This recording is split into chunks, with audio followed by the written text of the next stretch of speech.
Stalking him. I'm Yeah. stalking him since 2017. Um, I immediately Uh, became moderator on his channel, and I just stayed there. And I just showed up every day. And, periodically would send him long-winded messages. And, he's like, who is this girl? She's insane, but okay. Um, she's not leaving. She just keeps, she still continues to be here. So, and this, because I do events in my real life. We want to thank our sponsor. This show is brought to you by Bitcoin Trading Cards, an orange pill in a pack, making talking about things that normally make you want to cry fun and easy. The scarcest cards on the entire planet, available now. We have another special rip with you today here. A real treat, a true playable character in the sea of non-playable characters. We're always trying to find people that critically think and can really unearth truth, objective truth in their lives and around us, and build community. Community is the number one thing in a survival situation, and no one does that better than Mel. Girls in Bitcoin. Find her there at her Twitter handle. She is one of the smartest people that I know, and the greatest at really building community, throwing events, throwing parties. Mel is so good at it, and her knowledge in the collectible space, art, she's been doing for decades, and which you would never know seeing her, and she has so much experience, but she started at a young age, and that's why. So she has so much experience in this world of understanding rarity and scarcity, and what's really helped lead her to Bitcoin. So her story is phenomenal. We talked about so many things. We talked about gold and silver. We talked about a surprise that Yellow has coming up. Gary Leland and BitBlock Boom, Tone, and how she started working with Tone for Unconfiscatable. So many amazing things in this episode. You're not going to want to miss this, and her story, her Orange Pill story, which is the Epiphany story, our origin story that we all must tell more, because that's what helps shift the context for people so that they can have the epiphany themselves emotionally, and then they go do the homework themselves later on. So I hope you enjoyed this episode with Mel, and we'll see you on the other side. Mel, thank you so much for sharing your time today with me. And I always talk about finding playable characters, really the show of finding people that can think, that can critically think in a sea of non-playable characters. So thank you for being a playable character. I appreciate you coming and joining me today. Thanks for having me. So we always kind of jump into the orange pill story. What got Mel down this road of having doing so much that you do now. I mean, all the stuff behind you, but then like we were just touching offline, all the conferences, the amount of people that you know and that know you, and the work you do behind the scenes at many conferences, and being an integral part of the in-person, in real life community in Bitcoin, which is so important. Number one thing in a survival situation is community, and you are a big part of that. So what was this journey, this orange pill journey to where you growing up, and to where you were, learning about money, and then what got you into Bitcoin, where you're at today? So I can tell you that I knew nothing about money, nothing. In 2017, a friend of mine asked me if I had heard about this Bitcoin thing and have I seen the price of Bitcoin? And I said, I think I have some of that. And I go and I look and I dig up $100 worth of Bitcoin that I bought in Wow. 2015 and promptly forgot all about. And that $100 was worth $4,700. And I went, what is this? What is it doing? Why is it doing it? And is it going to keep doing it? So it sent me down the rabbit hole. I was an early eBay adopter. I was selling Mm. on eBay in 1998.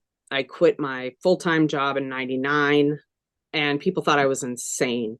But it was the one thing I could see straight down the line. I could see that in 20 years, everything was going to be online. You're going to buy Wow. everything online. And I was determined. I loved that I could be my own boss, and that I suddenly, like, this world opened up that I could actually be a part of and make a decent income doing it. So when I saw my account and I saw that $4,700, I mean, the whole thing it was internet money. And that made sense to me. It made sense to Mm. me that one, like almost one currency could be used worldwide. And instead of when you're crossing borders, you know, having to do all these exchanges and all of these, you know, things that you're actually losing value as you do it.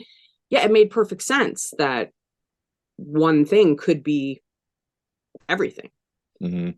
So once I started to go down this rabbit hole, I thought, well, how am I going to get more? You know, I want more. I don't want to sell what I've got. I just want to add more to it. And so little by little, I, you know, grew up in Metro Detroit. My family, my dad was a teacher. My mom stayed home. I didn't know anything about money. And when I met my husband, you know, he worked in restaurants and manufacturing, you know, which is pretty much what everybody does. You end up in manufacturing. And like I said, didn't know anything about money, didn't really care, didn't really, you know, money was good for what you bought with it. So when the bottom fell out of Detroit in 2007, 2008, everyone lost their jobs. That was when I picked up the family and moved them to Chicago, where the economy is not based on one industry. So that was my big move. And, you know, I moved to a place where, being that I was an early eBay adopter, what that turned into was I am a full-time antique art and vintage dealer. So I resell. I've been reselling online since 98. And to me, Bitcoin just makes sense. And again, it's the only thing besides selling online that I could see straight down the line that, yep, this makes sense. It's going to happen. It's clicking and, you know, it'll happen eventually. So like everything else that I've been super into, I went all in. You know, when I started selling online, it was like I realized that the markup was in vintage and resale, you know, things that were previously owned. You can try to sell things, but if you're not Walmart and you're not doing that kind of volume, you're never going to make any money. But you can on resale and things that are previously used if you know what you're doing. So I spent a lot of time studying and watching and you know, now I know what I can buy that's going to make me money. And Bitcoin clicks in there someplace for me. You know, it's definitely part of my world. And the other part was at first, oh, of course, I thought, well, I can make more Bitcoin by trading. Because, you know, everyone just makes more Bitcoin by trading, right? And so that was, you know, in the process of trying to figure out what I was learning, how I was learning about it, you know, so many things were coming up like, holy smokes, this is not just Bitcoin. This is all about the world economy. I mean, this whole thing encompasses Bitcoin and the world, and it all connects.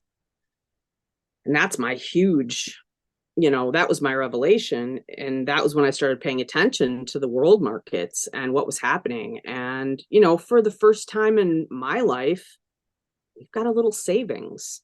You know, we actually have gone from living in that manufacturing world where you're paycheck to paycheck to a little better than that.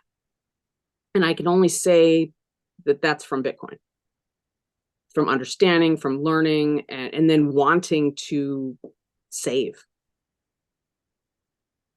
Incredible. That is so cool. It's and I I did a similar thing. Like you said, many people have gone down the shitcoin path, and it was kind of around that same time, 2016, 17, 18 in that area a little bit. And I did I did that. I think it was like Dogecoin or something like that. I put like $100 into Robinhood in 2018 or whatever it came out, and I was like, oh, I have all these other coins on here. It's the only one I didn't have. I put $100 in, and like a year or two later, it was worth like $4,500. And then Oh, yeah. immediately like converted it all to Bitcoin because I was already going through this phase and forgot I had it. And I was like, oh my goodness, like what the heck? And I hadn't gone in there like a year or something like that. And Yeah. so yeah, too funny, too funny. But it is a path of many people that go through. And I think it's really important too, is and I'd love for you to touch on this. Like Bitcoiners, people look at, you have like the toxicity sometimes where people are frustrated, they don't know how to. We were talking about telling your story, and people don't know how to like relay like what they know to someone else, right? It's tough. But we Bitcoiners gone through the gauntlet. It's not like we woke up one day, we're like, oh, you're genius, or like you're gifted with like Bitcoin. Like, oh, you were gifted with 100 Bitcoin or 10 Bitcoin or 1 Bitcoin. Like everyone has to go through that gauntlet, like that learning process, and you have to take those scars. Like everyone has to walk that same path. It's like going to Hell Week at Buds and going to Coronado, and you have to, if you want to become a SEAL, you got to go through Buds. You got to go through 6 months of training, and I would love for you to touch on that kind of, and just kind of what you see and how when you talk to people like, well, oh yeah, it's going to the moon, or I'm going to do this, and then they get all crazy ideas, which we all do. We're on that path, but you have to go through the gauntlet first. So I would love for you to kind of touch on that, how important that is. Oh, yeah. So the one thing, I guess, being an early internet adopter as well, I learned so much on the eBay boards, from how to package things correctly so that they arrive where they should, to, again, like what's worth what. Mhm. And there were so many people that I looked up to in those groups. So I learned pretty early on that if you can pay attention and you're smart enough to know who to listen to, you're going to learn a lot. And so that takes time, though. And I spent time. Where are the Bitcoiners? Okay. Where are the people that know about this? Because they're here. And so, I started at Reddit. I ended up on Bitcoin Twitter. And I don't know how, but somehow I found Tone. And I wish I could remember how. Mm. But he was the first one that said, okay, listen, this is a shitcoin. And here's why. And it was very simple. Like, it doesn't do anything. It doesn't do anything. It doesn't, we don't need this for anything. And it was just very matter of fact. And it was, as soon as I started to hear it, it just started to click, like, oh God, of course, but I knew there was something off, but I didn't know who to listen to about it. And so little by little, I realized that he was good people and that he was a smart guy. He couldn't be bought. He knew what he was talking about. And I, to this day, let's see, this started in 2017. To this day, I still trust what he says. Incredible. I was going to ask you how you got so close to Tone too. That was actually one of my coming questions, was how you guys got, because I wanted to talk about Vegas here. Hey, really quick, I want to annoy the hell out of you with a quick little break to just remind you that we have to share the signal within the noise, because the algorithms hate truth. The algorithm hates truth. So we have to do all that we can to spread the signal. The faster we do that, the quicker change comes to the world. We need to be the change we seek to be. What are we doing? What am I doing? What are you doing to build a future? Also, if you want a written version of a lot of what we do here, please go to the description and find the link to our blog, our Substack, as well as you will see many links to either the work or the companies, the places you can find all the playable characters here that we talk to and how you can connect with them. So now back to the show. Thank you. Stalking him. I'm stalking him since 2017. I immediately became moderator on his channel, and I just stayed there, and I just showed up every day, and periodically would send him long-winded messages, and he's like, who is this girl? She's insane, but okay. She's not leaving. She just keeps, she still continues to be here. So, and this, because I do events in my real life now, I went from being that online seller, which I still do, but to doing live in person vintage and antique events. So Wow. When the first Unconfiscatable I ever went to was in 2020. And so that cemented it for me. And I knew that was I don't know how to say it, my tribe, I guess. These were my people. And again, I just kept myself there and kept myself in it. And pretty soon, I'm managing unconfiscatable.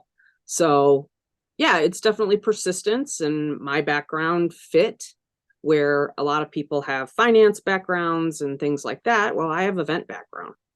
So, and I have customer service background. I have, again, things that the technical guys in this world don't have. Mm-hmm. So I figured there has to be some value there. And there is. What, so obviously we just had unconfiscatable. If you weren't there, get there next time. Just like we were saying before, it's the community is the number one aspect of any survival situation, and we're here on Earth, so we're all trying to survive. A newsflash.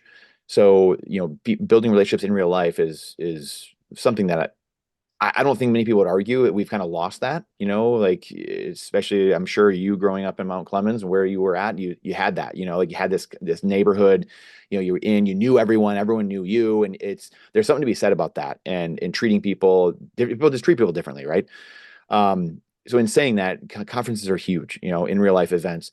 What were your thoughts on Vegas this year and how it's kind of transformed over the last few years? Pros, not pros and cons, but things that went well, things that you wish could have gone better. Kind of give us the little couple minute breakdown of how you think things went and what you guys are looking to do going forward. Yeah. Let's see. So behind the scenes, it was definitely chaotic. Tons of things, moving pieces that you don't think about. From 5 pickup trucks full of stuff that we had to bring in from storage and that was mailed, and just like going through all that stuff, and just the planning of everybody being there. There's just so much, and in any event it takes a few years to really smooth it out and get everybody on the same page. And I don't know, I think the fact that we pulled it off for the first time together, him and I, and it truly was up until the event itself, him and I. And I don't know, I think we pulled it off. I think we did great. I think the Carnivory dinner was amazing. I thought the Scammy Awards were great. Yeah. I thought the speakers were great. I thought everybody in that room, there's something about the capacity there, and it's small, and it's everybody's together in one place. Mm-hmm. And it's like you can't avoid anyone in there if you tried. I mean, you're going to meet, right. You're going to talk to everyone. And that's what that's what we want to accomplish. And I think we did that. Sure, I think there's a lot of things that could have gone a little better. Communication wise, we could have, these are just like little behind the scenes mm-hmm. things that you don't really realize until you're going through it. You're like, oh shoot, I need a series of emails that address this, and that. So no one is confused about where this is. And just little things like that. And those are little, but they add up.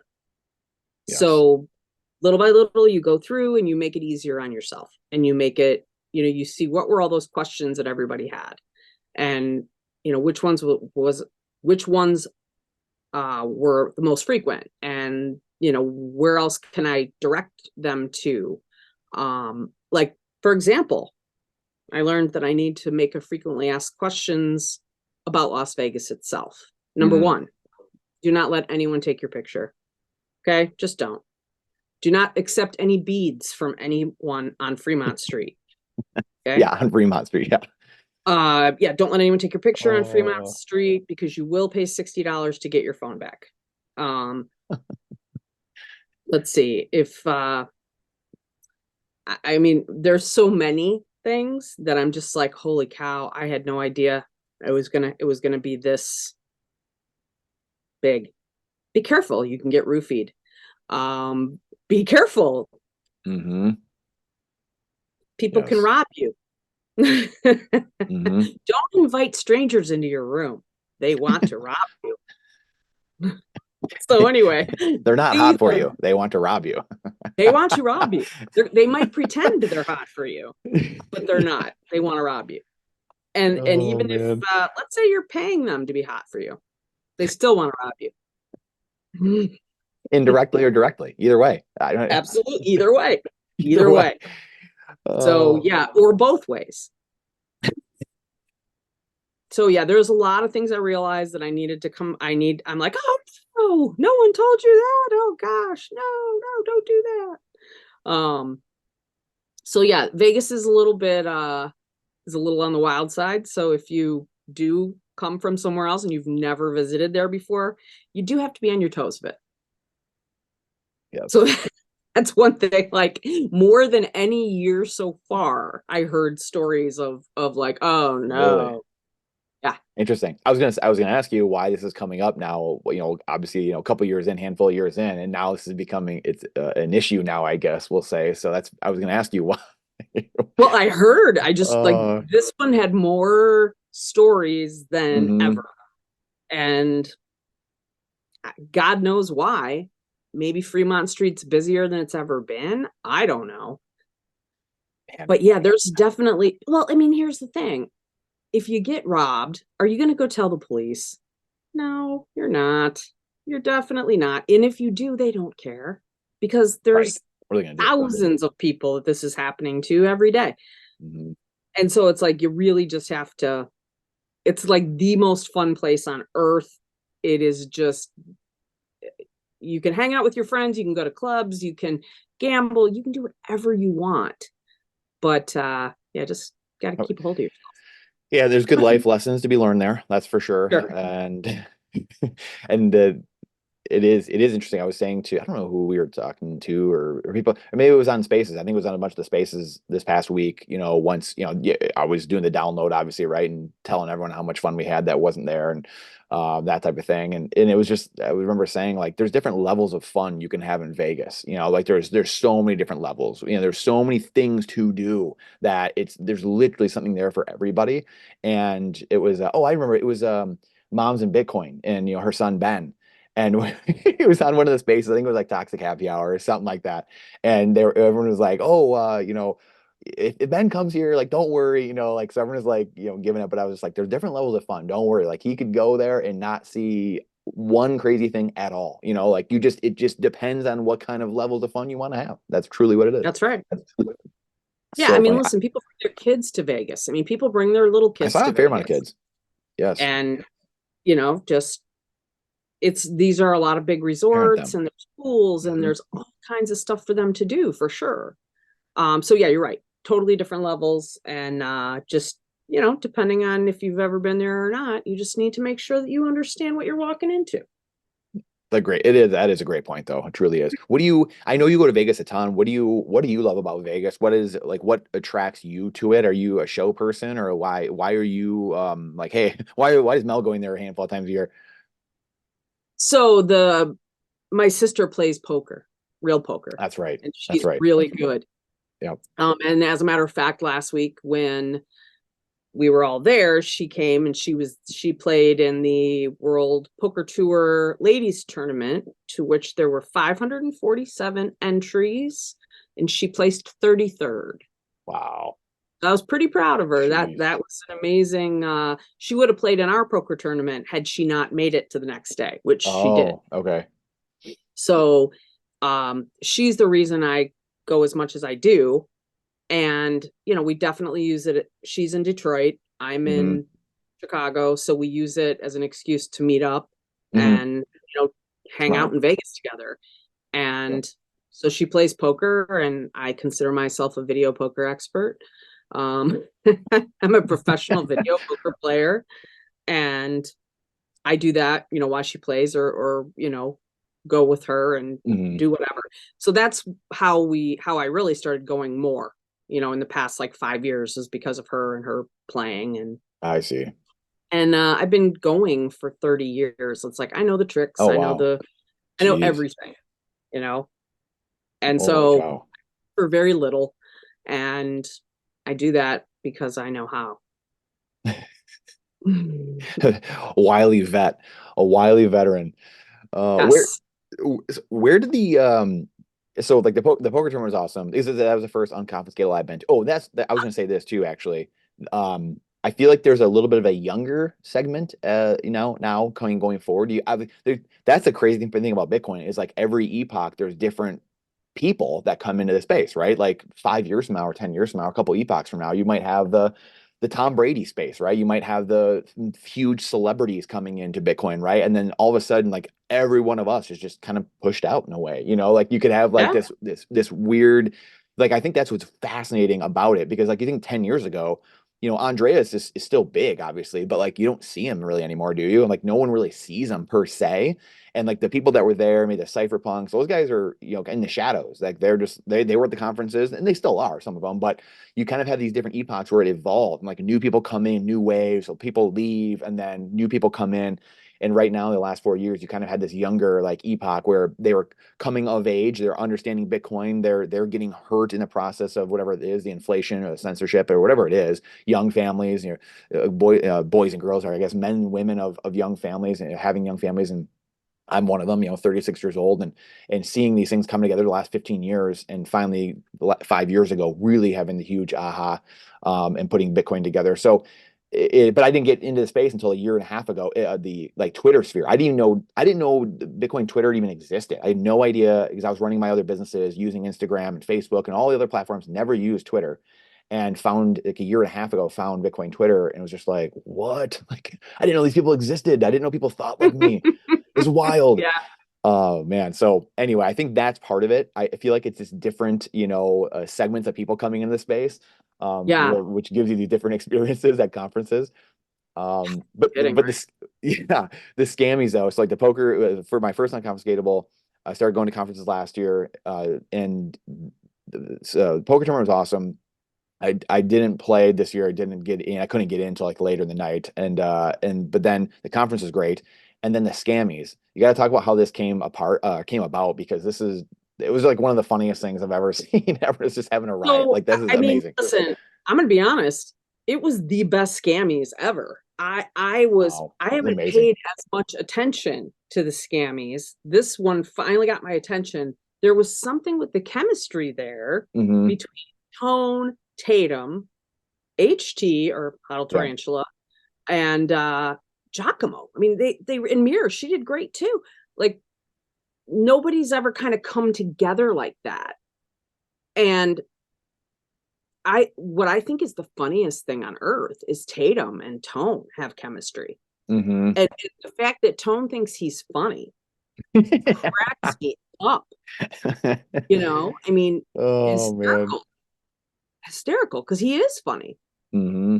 And I mean, I at the scammies before things began, I happened to walk up on Tone telling Tatum, "Go back and get that vest and get that yellow and get back here."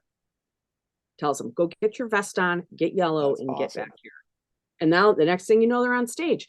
Now, one thing probably no one knows is that this, the schedule and who talks and what about, this all happens in Tone's head. All of it.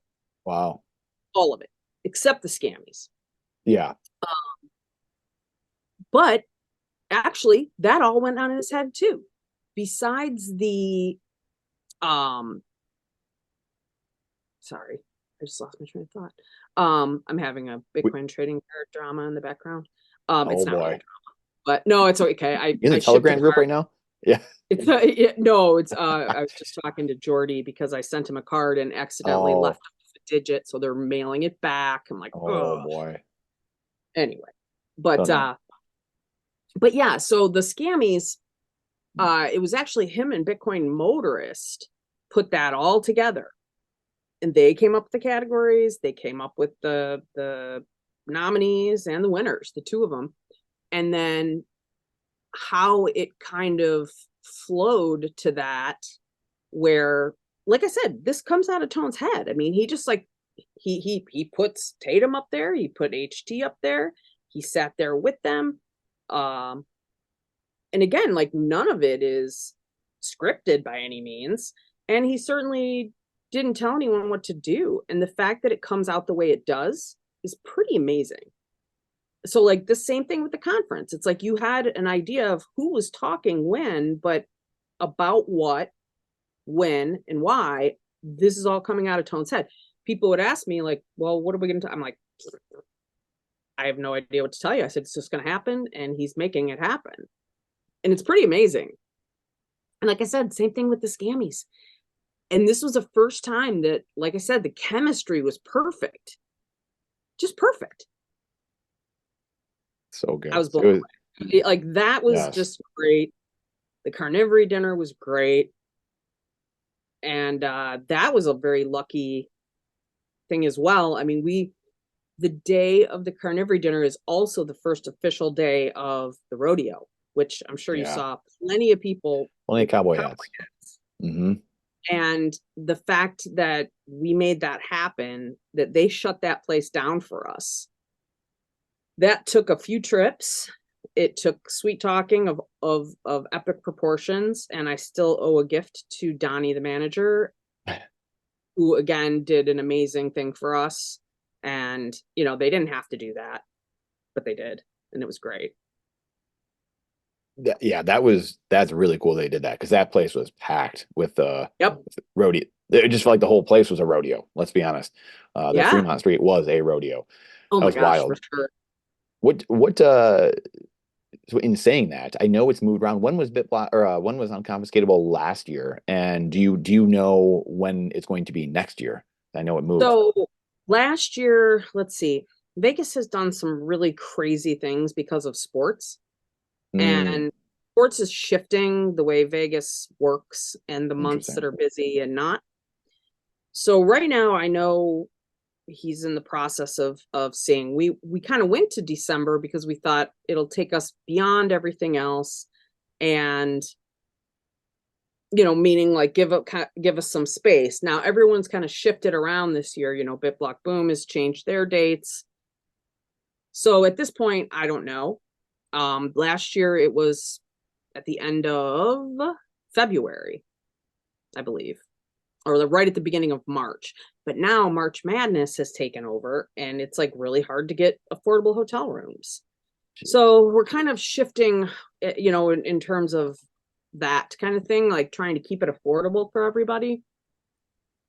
And so like what happened here at the last minute was they added a mid-season NBA final. Like that doesn't even exist. They just like put in a new one. That's right. They put it in they put it in, and then it was like all of a sudden you couldn't get Saturday night, no matter what you did. Everything was sold out, and it was all because of that game. So we're trying to find a spot that's affordable. It's just kind of a wreck that way. Plus now we've got the halving this year. We've got everything is shifted to different dates. So I don't know yet. Put it that way. Well, it was a heck of a time.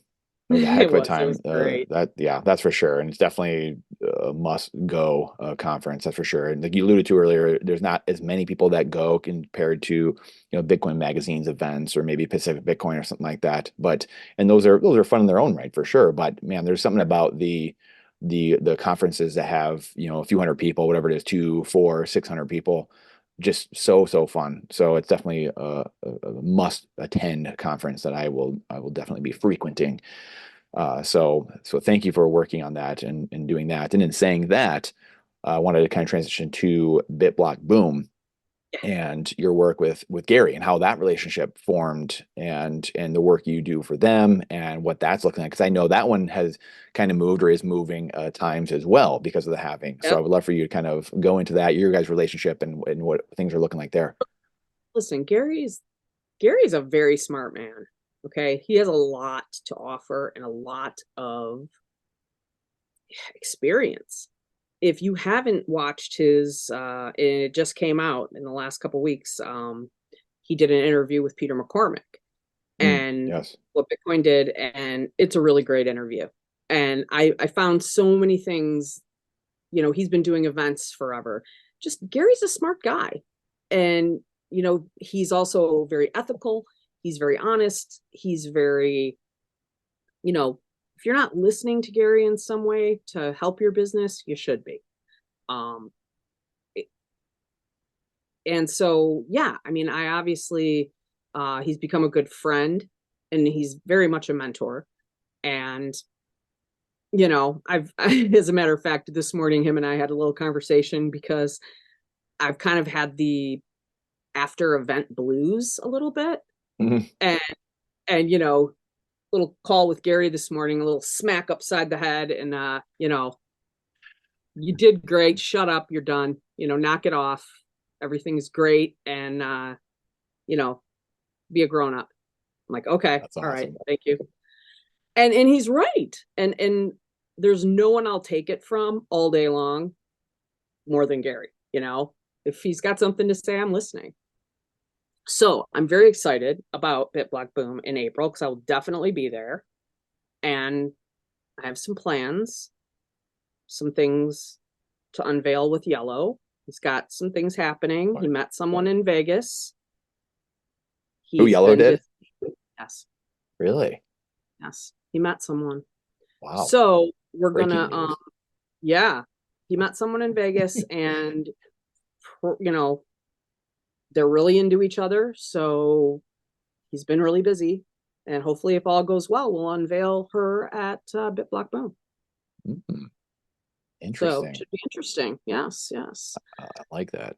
Cliffhanger. And we also, Tatum and I were also talking about having tryouts for more Bitcoin mascots.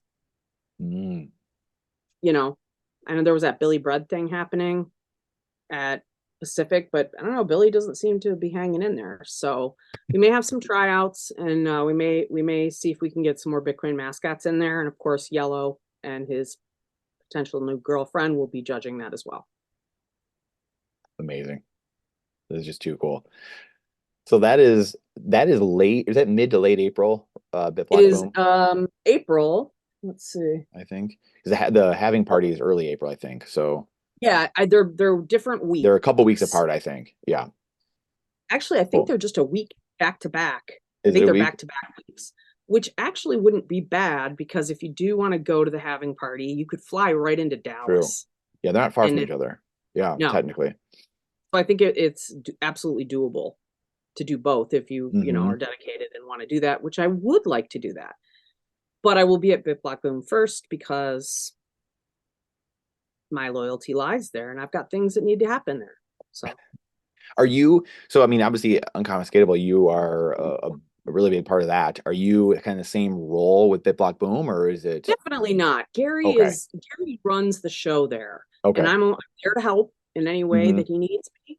But no, I'm not involved the way I am with Unconfiscatable, where Tone and I, did that together. Like I said, Gary, he knows what he's doing. So I'm there to help in any way I can at any time. But he knows he's his own show.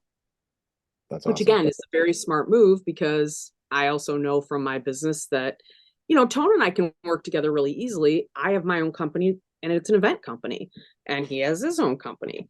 And something I learned very early on is partnerships are terrible. Yeah, tough. And I mean that from the perspective of sharing like an LLC or something like that. But the fact that we're separate means we can work together but still have our own businesses and have our own set of whatever rules and things that we live by. And I just think that's hugely important. Gary knows that. I know that. Tone knows that. But this is why we can work together. It makes it easier. Yeah, it's a great point. It's a great point. And something that everyone should realize, that just because you like someone and because you have a similar idea does not mean you should be partners. In fact, try it without being partners first. Always. So true. I mean, date a little bit first. I give anybody. Yeah, date a little bit first before you get married. Yeah. Yep. 100%. Great advice. Sure. So excuse me, in transitioning a little bit, a tad, because this Girls in Bitcoin does show up at some of these conferences. So I would love for you to kind of touch on for the men that really don't know, which there's many of them in this space, for the men that don't really know what happens at Girls in Bitcoin, and for those that are curious, I would love for you to kind of chat a little bit about Girls in Bitcoin and some of So you the. mean so when I did my Bitcoin handle, it was Bitcoin for Girls, which Twitter made And I should say into women in Bitcoin, right? Again, yeah, Girls in Bitcoin and women in Bitcoin. Kind of, either one. what are the women up to? I guess that's the moral of the story. Well, I mean, listen, when I started and I made that handle, it was actually a joke because there were no girls. And I just thought, oh, this Yes, is going to be kind of funny. And I'm going to make contrast. it Yeah, pink. And I'm going to make some unicorns and hearts and rainbows and some other dumb stuff that has to do with girls. But then people thought I was starting a movement. And I'm like, no, I'm just joking around. So for me, it's never really, I mean, I'm grateful for the women that I have met.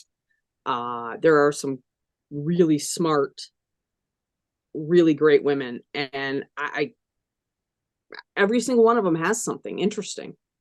You know, do I think people are paying enough attention to the women in the space? No, but by the same token, I want to see. Let's see. I don't care if you're a man or a woman. It's all about what you know and what you can bring across, and but there's plenty of women in this space who are sharp as tacks and just, as smart as it gets. And I don't think people pay enough attention. And if you did, you might see some things that you wouldn't. But finance is 90% men. It always has been. And this is no different. So, all I can say is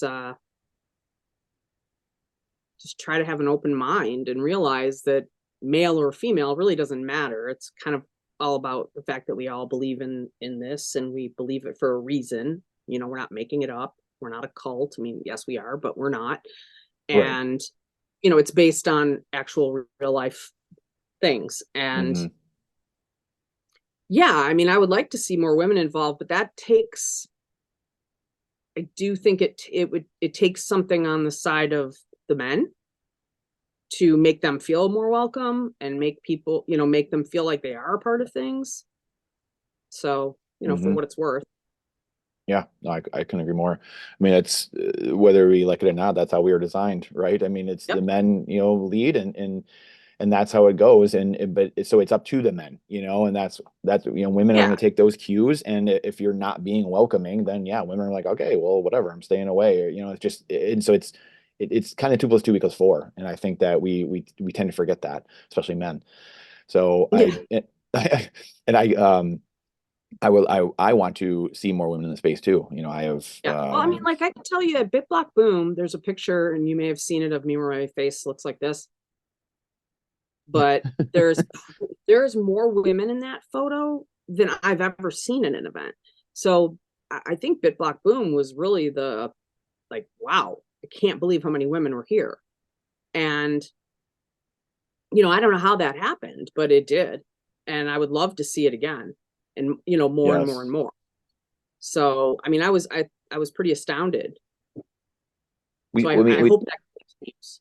yeah, I mean, we talked about this earlier in the beginning, like your origin story, the epiphany story. I mean, like, the huge marketers of the world, they talk about this all the time. It's telling your story, and Yeah. women are really good at telling their stories. They're really good at getting the word out, and men generally aren't. They're more reserved, and they're more just, oh, I'm going to sit behind my computer and do whatever. Like I was listening to something the other day, and it was, I don't know what it was now, but it was something about, like in general, men need women. It was talking about why you need each other, right? And men need women because they would just like basically be a hermit the rest of their life. Okay, after they get to like 20 years old or whatever, they would just sit in a cave and like do nothing. And the women are really the ones who bring the men into society, actually, in a way, and bring them into like a social structure, whether it's through kids or bringing them to other people, things like that. So it's so Pretty good important, and point. there's. Yeah, and it's so important, and women are so great at telling the story and orally spreading the word in a sense. And that's where like Bitcoin, so many men, everyone bashes their head against the wall in Bitcoin. Like, how are we going to orange pill more people? How, it's about adoption. Well, women would help, like that. Women would really help that case, and Oh men yeah. like hearing women and women like listening to women, like we have to, and I think it really is incumbent on all of us to welcome more women in the space. Yeah, for sure. For sure. I wish I knew how, and I wish I knew, listen, if I knew how, I would do more. Yeah. I don't know how, Right. except to just keep doing what I'm doing. Yeah. And And hopefully someone stuff like finds me this. relatable and they don't find me intimidating. And it's like, that's a big part of it too. You have to be relatable and not intimidating and be there if people want to chat. And Yes. that's what I try to do. Yeah, and women are great at that. They're great at not being very intimidating, and that's huge. And I think that it starts with stuff like this, and that's where I like myself personally, I want to have more women on here, like this. I've had a few women. I mean, I'm 25 or 26 episodes in, and I've had probably 20 or 22 guys or whatever, and I've had Michelle on here weekly a couple times, and Camila Campton from Swan, but I have a lot of women that I've asked now, and they're going to be coming on in the coming weeks and months here. And I just think that it's something that I can do. And it's not I'm not a feminist, but I'm not either or. Like it just is, right? Right, I think right. Bitcoiners. Someone was saying the other day, they were like, there is no red and blue. Like someone was just going off on one of the spaces. They're like, what is this, BS? Like there is no red and blue. Like we all want the same thing. We all want freedom. We all want to be left alone. Like get out of our lives, government. Like all this narrative, and Bitcoiners see this so clearly. It's being forced upon you to divide and hate each other, and polarization and gender and race and ageism and all these different things. It's just wild.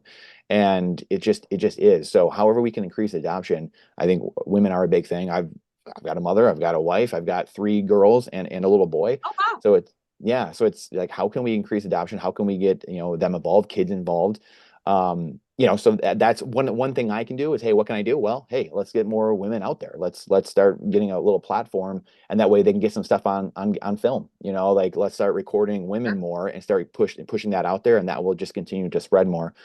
In saying all of this, kind of circling around now to towards the end, and we're getting towards the end a little bit here, but Bitcoin trading cards. We talked about Yes. this, a fair amount. Obviously, I didn't know all of your background. I knew some of it, but I love the background you had because my grandparents were, I mean, they're in their 80s now, mid 80s, but they were into eBay as well. So similar story. You're Nice. much younger than they are, but they came somehow they're much older, and they were like same thing, eBay, like right away, like 95 or whenever it was. They were like, oh yeah, they were Amazing. selling dolls. Yeah, they had antique dolls, and they still do some of it actually. So had a Amazing. big business. Yeah. So anyway, I Bitcoin probably trading know cards. that. Do they You do might. shows and everything? Yeah. They did stuff. Ralph and Jerry Gentili were their names, obviously, but it was in the 90s and the 2000s, Interesting. mainly. They don't do as much anymore, but yeah, I Yeah. wonder if you went back in your archives, you might, because they go to DAO Oh, shows, they drive all over the country and go to conventions and all the time, and then eBay and DAO shows all the time. yep. So, And I know people just like them, and people are in different categories like that. Christmas stuff, dolls, mhm. collectibles are huge. So when the Bitcoin trading cards came on, I'm like, bring it on. And I mean, they're great. They're great. They're high quality. They do a good job, and I think they've made Bitcoin fun, and we needed that. Mhm. So I think that hopefully that just continues and we continue to grow more users. And, for me, it was like I said, it was given, that I would do that and be a part of Right. it because that's what I do. That's And background. now, Yep. I do collect, what I don't collect very much anymore. Um, I've always, I like art and I like jewelry, and those are Mhm. art can hang on the wall, jewelry is small. But now I have a Bitcoin collection like you wouldn't. I'm starting to really, really, really, my Bitcoin collection is growing daily. It's not just Bitcoin cards either. Like I found out there's a whole bunch of Bitcoin collectors of all kinds of things. Did you know? Okay, guess how much a newspaper from what is it, January 3rd or 9th? Boy. What was the newspaper with the Yeah. headline? I think it was January 3rd, 2009. Okay. Yeah. The So guess Times. how Yeah. much, if you find one of those, guess how much someone will pay you for it? I'm really mad because I just saw this like 6 months ago, and I have no idea now. 400 grand. Oh man. I I know remember it some. was a lot, but wow. Yeah, yeah. Jeez. It's So remarkable. there's things that you know, listen, there are newspapers in Chicago, stacks of newspapers from 20 years ago. If you don't think that that newspaper is stacked in someone's place in London, it is. I know it is. Wow. That Let is me at it. wild. Let me at it. Yeah. So You know what's there's all kinds of things that honestly are going to end up being huge in Mhm. collecting world someday. Yeah, and like things you just don't even think about or even realize at this point, right? Like you just have no Right. idea. What it's crazy too, because I mean, there's probably a fair amount of Bitcoiners that know this, and because a lot of us, I think, kind of have come from this background. It's why we're here now in this epoch. But the just over time, it was always like the three things that held the wealth. It's always like that cliche thing from one of those families of Rothschilds. I don't know what it was, but land, art, and gold. You know, so Yep. whether it's Bitcoin now, you can substitute Bitcoin for gold or whatever you want to do. But art and Oh land no, are obviously you still can do it in important. addition to gold. I mean, Yeah, yeah, people talk for about sure. gold, but like we buy estates. So Okay, estate, you're gonna find gold. And that's all there absolutely. is to it. You're gonna find a ring, you're gonna find something. So make a little pile of that, put it in the safe. Like I'm not one that would recommend anyone buy gold bars or anything like that, but old gold jewelry that Oh, is laying brilliant. around, Yep, put it in your safe and leave it there because it is liquid and you yep, can sell that really fast if you needed to. So yes. in my business, those are two things that you hang on to, and that's art and gold. Now, for me, the third piece is Bitcoin. Hmm. Somebody else, the third piece is going to be cash, Yes. Which which is is not a interesting bad idea because, either. yeah, I mean, that's interesting too, because Bitcoin is a substitute for real estate, right? Being digital real estate, or Yep. You're and right. and it's a substitute for cash. So either way, someone wants to look for it or look at it, right? So it's a great substitute for either. Wow. And Yeah. So those are, I mean, those are the big four, I think yeah, it's so good. you need to And have. it's so true because there's obviously tail risk in life, and as a Bitcoiner you can't say, oh, it's probabilities, right? And that's where it's like, okay, life will probably be okay, like we'll survive. And if an asteroid hits the Earth and knocks out every single electrical thing and fries everything and all the satellites, and we're still here somehow, then yeah, you know what? Maybe Bitcoin is not running. Maybe it's not running for a long time. So you might need something, but it's an extreme tail risk. But you have to kind of think about it. It's like, okay, well, Sure. maybe there's act of God and like something happens. I don't know. I mean, but that's where it is important, I think, to have a little bit, not just say I'm going 100% all in. And like gold and silver, great jewelry, like you can cross borders with it, right? Again, a thing you can wear, cross Exactly. borders with it, have your seed phrase in your head. You can wear some jewelry, very liquid things. You can do a lot of damage with. Yeah. And forget sterling because there's plenty of it. Okay. There's Mm-hmm. more, there's so much silver. I mean, there's enough silver in my basement to like build a wall. And it's not worth what I think we would like to think it is. In an emergency situation, gold's going to be it. Hmm. That's Yeah, where, and silver will go up, but again, you're going to have to bring like piles of silver to, where you can right. bring a box that's this big to someone and get cash for it. But silver is just, What do you there's a lot of it. so on silver, this is really interesting actually. What do you think? Because I know a fair amount of people that have silver too, and I do as well. I'm silver, gold and stuff like that, and dispersed in different locations, stuff like that. Classic, Sure, sure. survivalist Bitcoiner, right? And I've got rid of some of it, but because of Bitcoin, but still have some just because of these tail risks. Mhm. What do you think drives the price of silver up over time? Do you think it's just a long term grinding upward because of using in technology and all the things silver is used in, or like what are your thoughts on that? I just think I just think it follows gold. Hmm. I mean, honestly, I don't know. Like I said, I have enough silver jewelry to choke a horse, and it's what drives the price of that? It's all about demand. Hmm. So you're going to find that like Tiffany sterling is going to be more in demand than Hmm. Yeah. plain sterling. And so there are some things that, sterling silver flatware that's made by a really good maker is going to be worth more. So there are some things in silver and gold that are going to kind of bump am I saying the right thing? Its intrinsic value. Hmm. Beyond its weight. Okay. So there's your scrap value, and then you've got a value on top of that based on what it is and who wants it. So like different companies that are important are always going to have that extra value. So that's what I look for personally. But again, I'm weird. I'm not looking for gold bars or coins. I'm looking for jewelry or pieces. I've got a silver box behind me that's a Tiffany box from the 1950s. And that's a fairly, rare piece that if you weigh it, what it's worth in silver value versus what it's worth in Tiffany value, are two different things. Interesting. Yeah. Yeah, it's fascinating. What circling back to the Bitcoin trading cards again, speaking of art and all this, what's your favorite card that you have? Oh, well, I think I love the Mirror One cards, and I love the Robert Crumb card. Yeah. Yeah, So man. I only have one. I wish I had more than one, but I have one, and I'll take it. Yep. Same. I think I have one of each too. It takes what it gives me. Yep, for sure. So cool. And I really appreciate you coming on, Mel. I don't even know. I haven't even gone through. Oh, well, here, I did open my, let's see, I got. Of course. Of course. I'm saying, I'm sure you got something like this within arm's reach. I'm sure you got some. Yeah, these are from Unconfiscatable. I got a Adam Back. Yes. Yeah, the Unconfiscatable card.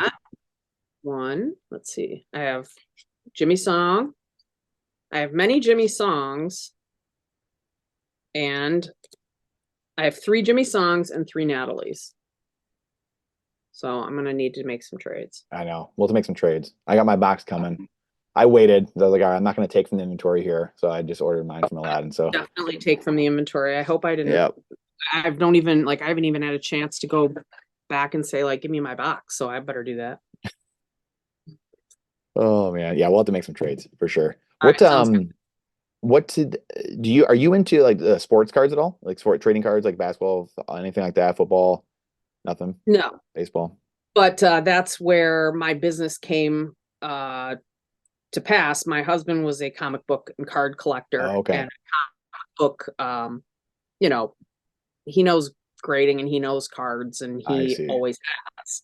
So it was a business that he had on the side, but quit in the 90s because of the overprinting of trading cards and such. And so it was funny when I first bought like my first peg. He's like, how much did you pay for these? I'm like, yeah, the Bitcoin trading cards. Yeah. And then he started looking at him and he's like, these are really good. I'm like, all right. Yeah. And they're really rare. And they are. And he's not one that would say that without really believing that to be the case. So how big is because I don't know. I was like, so my quick backstory is I was, kid growing up in the 90s. The Detroit Red Wings were obviously great then. I played hockey. It was like, perfect marriage. So I'm collecting hockey cards, Sergei Fedorov cards, and Steve Eisman cards, right? All these things. Hockey cards are much more rare than anything else. Well, they are. And it's niche too, right? It's much more niche. The market isn't as big either, right? So like I was having fun. I still have a bunch of them, all a lot of the inserts and things like that. But I fell away for 20 years just growing up, and it really after the .com bubble, because I had cards that were 20, 30, 40, 50 bucks at that time, and say 97, 98, 99, and then things crashed, and for years, it's like now they're $2 a card, $3 a card, and that's nominal. That's not even inflation, so it's bad. Well, that's because they made so many. Like they just, that's it. It's all about the quantity. Yes. Which that Bitcoin trading cards kind of taught me that. As a kid, I didn't understand that necessarily. And Bitcoin trading cards kind of started me back into, obviously, in helping with everything too. It was like, wow, okay, they're super rare, some of the rarest in the hobby, like all these things. And that's where, and even the PSA stuff, what is that? I would love for you to touch on that really quick, like getting the PSA grading for the Bitcoin trading cards. What does that mean? I forget for the layperson. Well, it just brought it into the mainstream. It just brought Bitcoin trading cards into the mainstream of trading cards. Of the hobby. Yeah. I believe that it should, because they've been validated. PSA validates, and I think we're going to see some action there, and it'll be interesting to see. And I don't know how long it'll take, but we'll see. It's pretty Wow. interesting. So cool. Man, Yeah, your story. it's an unfolding story with Bitcoin trading cards for sure. Yes. As is Bitcoin. That's what's so cool about Bitcoin and Bitcoin companies. Like it's all Yes. just like this unfolding Well, story where it's wild. and the thing about Bitcoin trading cards is it really can teach you about the scarcity aspect. And Hmm. it's an aspect that, like you said, when you were a kid, you didn't understand. I sure as hell didn't understand. And it I've collected things forever, and you don't know how many are out there always. Like this suddenly has just zeroed in on scarcity. And I think that's huge. Incredible. Because that's the whole thing about everything. It's all about scarcity True. and demand. Yeah. One Mona Lisa, So, right? I mean, yep, that's that's it. wow. And thank you so much, Mel. I know we're going about an hour now. Thank you so much. That's why I was telling you before, like, we'll try to go like 45 minutes, and here we are again. I do this like every time, so could keep talking Okay. forever. But thank you so much for your time and everything you do and your knowledge in this space. I think it's so fascinating. Like, and I hope people continue reaching out to you about a lot of this stuff, whether it's conference stuff or it's like the hobby, collecting, things, stuff like that. It's just a fascinating world and there's not a ton of you out there, like people that know kind of all about that. I guess I don't know how to say that other than that, but thank you. Sure. Where can people find you? Girls_Bitcoin on Twitter. Best place to Awesome. find it. Thank you so much, Mel. And I look forward to seeing you soon. Merry Christmas, Happy New Yes. Year, and look forward to seeing you in a few months. BitBlock Boom. Sounds good. Sounds good. We'll see you then. Thanks, Mel. Well, I hope you truly enjoyed this episode. I know I did. Mel is unlike anyone else in this space. This is not your average pod. It's not your average YouTube video where you're seeing the normal kind of Bitcoin talking points or anything like that, for that matter. Mel has a wide breadth of experience in so many different things, whether it's, like we said, throwing events, throwing parties, networking in real life, meetups and networking. So it's so important for community and building community and really having relationships, doing unto others as we would have done to ourselves. And I just can't thank Mel enough for coming on here and sharing her time and her expertise and her story. Because like we said, I truly believe that sharing our story and that epiphany, when we had that epiphany into Bitcoin and that orange pill, that's what helps shift other people's context and have that emotional state that they need to then go do the homework and find the logic later themselves. So I appreciate you being here. Please share this out. The algorithm hates truth. Question everything with boldness, even the existence of God himself. Trust but verify. And this is not financial advice, it is freedom advice. We look forward to seeing you on the next one.